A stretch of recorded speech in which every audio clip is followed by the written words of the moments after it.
Na praia, um olheiro me viu da Ford de Vitória e eu tava indo no banheiro. Você tem uma noção? Eu tinha vergonha até de ficar andando de biquíni pela praia.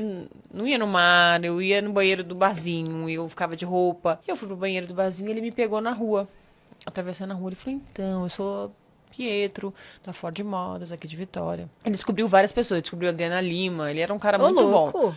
Shirley Malma, que Shirley Malma é uma modelo muito famosa também. Pietro? Pietro, de Marco, ele é lá de Vitória. Bom olheiro. Bom olheiro, é. Bom, bem bom. E aí ele ficou insistindo, e eu falava, não quero, que modelo, você tá louco? Não, você tem que ser. Ele ficou atrás de mim o verão inteiro, assim, o tempo que eu fiquei lá de férias. Fui embora pra Campos do Goytacazes, retomei minhas aulas. Só um segundo, nessa hora, seus pais. Eu nem contava pra eles, porque ele na verdade, ele conhecia o namoradinho, meu namoradinho da época, e ele ia nos lugares onde eu ia, tipo, a gente ia tomar sorvete, que o meu namoradinho também tava na cidade, então a gente ia tomar Vocês sorvete, estavam por meio exemplo. circulando juntos e ele insistindo. Sim, ele insistindo, porque ele falava com ele e vinha falar comigo, então ele sabia onde eu tava, então ele ia onde a gente tava no prédio, mas assim, eu sempre falando educadamente, não quero saber, não, muito obrigada. Ele falava, nossa, você vai ganhar R$ 1.000, você pensa? Cada coisa. Naquela época era muita coisa, né? Sim. Você pode ganhar R$ 1.000. E eu falava, Deus me livre, saía correndo. Eu via às vezes ele na praia, eu falava, Jesus amado, esse homem. Eu saía correndo, eu voltava e ia embora, porque eu achava ele um chato. Coitado. E Deus lá de cima assim, eu tô tentando, hein? Eu Eu tô tentando mandar um Vocês sinal. são testemunhas que eu estou tentando. Exato. Aí depois de 3 meses eu estava na minha casa, em maio, muito tempo depois, tocou o interfone, à noite era ele, tinha descoberto o meu endereço. Não foi meu namorado da época. Ele descobriu o meu endereço e foi até Campos, que Então, são na verdade, 4 ele era um horas e pouco. stalker. Não era É, Walter. literalmente. Que eu não tinha nem feito foto pra ele, ele não sabia nem como se eu era fotogênica ou não. Ele, na verdade, ele tinha olho mesmo. O cara tinha sensibilidade. E aí eu fui, ele foi a gente desceu na portaria, a gente conversou na portaria, ele nem subiu no meu apartamento, não sabia quem era ele direito, de verdade. E ele começando a conversar com a minha mãe e tal. E aí a minha mãe falou, amanhã eu te dou a resposta. Ele falou várias coisas, resumindo, senão eu vou ficar aqui até amanhã pra contar a história, que é longa. Só que a minha mãe me falou uma coisa que eu sempre conto essa história. Ela me falou, olha, Fernanda, você só pode se arrepender das coisas na vida, das coisas que a gente conhece. Só pode ser realmente um verdadeiro arrependimento de uma coisa que você tentou. Você pode se arrepender de não ter continuado nessa carreira, mas você tentou. Sem tentar, não dá pra você se arrepender de uma coisa que você não sabe o que que é. Você precisa tentar. Entendeu? Eu não Entendi. lembro o que é exatamente a palavra nesse momento.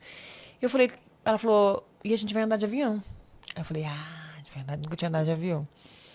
Aí eu falei, tá bom, vamos conhecer. Pelo menos vamos lá pra Ford. A gente procuramos saber o que que era Ford, enfim. Ford Modas, é uma agência muito conhecida. Fui pra São Paulo com a minha mãe, andamos de avião, ai que medo, etc. Ah, Cheguei daí em São seria Pa- aqui, não era nem na de lá. Não, direto pra São Paulo. Você vê como que ele tinha olho, né? Porque eu não tinha uma foto e os caras confiaram na opinião dele. E De me bancar uma mandaram de viagem. bancar uma viagem pra mim e pra minha mãe de avião lá de Campos dos Goytacazes até hoje. É uma fortuna pra ir pra lá. Imagina naquela Que época. aeroporto pequeno, né? O Aeroporto voo é muito mais pequeno, só caro. tem um por. Entendeu? Um de volta, um de ida, um de volta, enfim. Fomos pra São Paulo, me lembro até hoje. Fui em Itaim Bibi. Me lembro de todos os detalhes como se fosse ontem. Entrei na Ford, conversei com o diretor, o Décio e tal. Ele falou, vamos fazer o seguinte, você vai ficar 3 dias aqui, vamos fazer umas fotos, só pra você ver, porque tudo era aquele maneira de, tipo, um jeitinho pra você me convencer a participar. Eu falei, tá bom. Fiz as fotos, fui embora no outro dia. Você se sentiu Foi uma bem experiência fazendo as maravilhosa. fotos? Então, aí, foi uma experiência maravilhosa. Fui embora pra minha casa. No dia que eu... Não falei nada pra minha mãe. No dia que eu tirei a foto, porque naquela época você tirava a foto e você via no Polaroid. Era uma Polaroid. Gente, olha como o tempo passa. Não é igual hoje em dia que você vê, né? Você tinha a Polaroid, aí você esperava secar a Polaroid, botava assim em cima da mesa, aquelas Polaroids todas arrumadinhas. Aí você tinha que esperar um tempão pra Polaroid ficar pronta. E daí da Polaroid que eles mudavam a luz. Era uma coisa...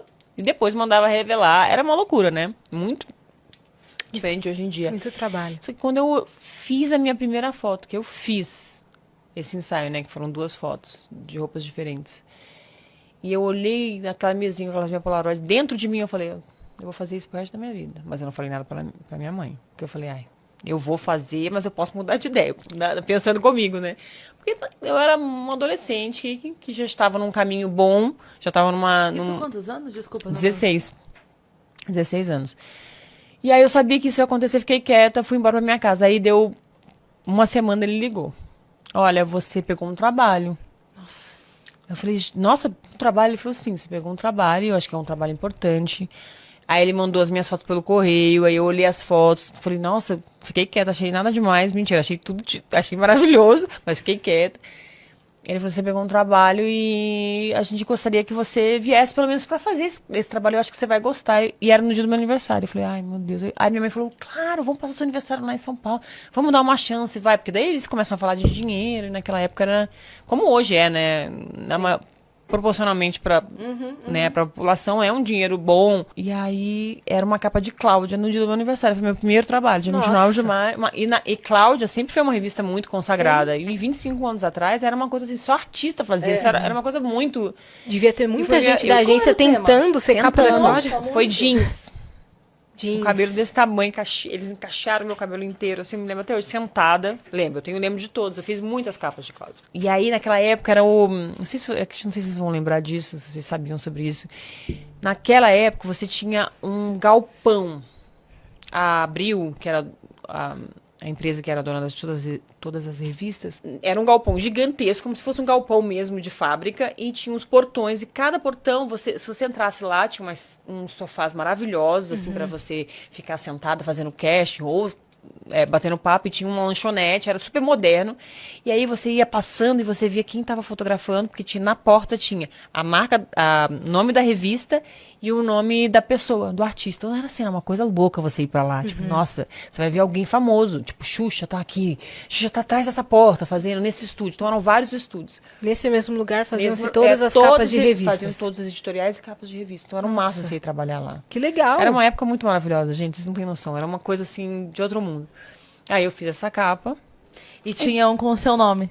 tinha com o meu nome, exatamente. nossa, Só que que não tinha doido. foto pra gente, hoje em dia, né, você tira com o celular, mas naquela época você tá aqui na minha memória, Sim. né. Eu me lembro até hoje, eu falei, vou ter que fazer isso, né, gente, vou ter que trabalhar com isso. E, Gostei, não obviamente, por acredito. conta dessa revista, né, imagina, naquela época, então, eu cheguei na banca de revista que eu vi minha foto e falava, não sou eu, gente, não é possível, tipo, era muito surreal, né, você tá numa capa de revista, muito diferente. Não que não seja hoje em dia, mas na época tinha um peso diferente, né? Sim, e a aí, gente esperava trocar a capa da banca pra ver o tudo, que era. pra ver o que era, era uma coisa muito louca. E aí, por conta dessa capa, os trabalhos começaram a surgir. E aí eu fui embora. Eles passaram 25 anos.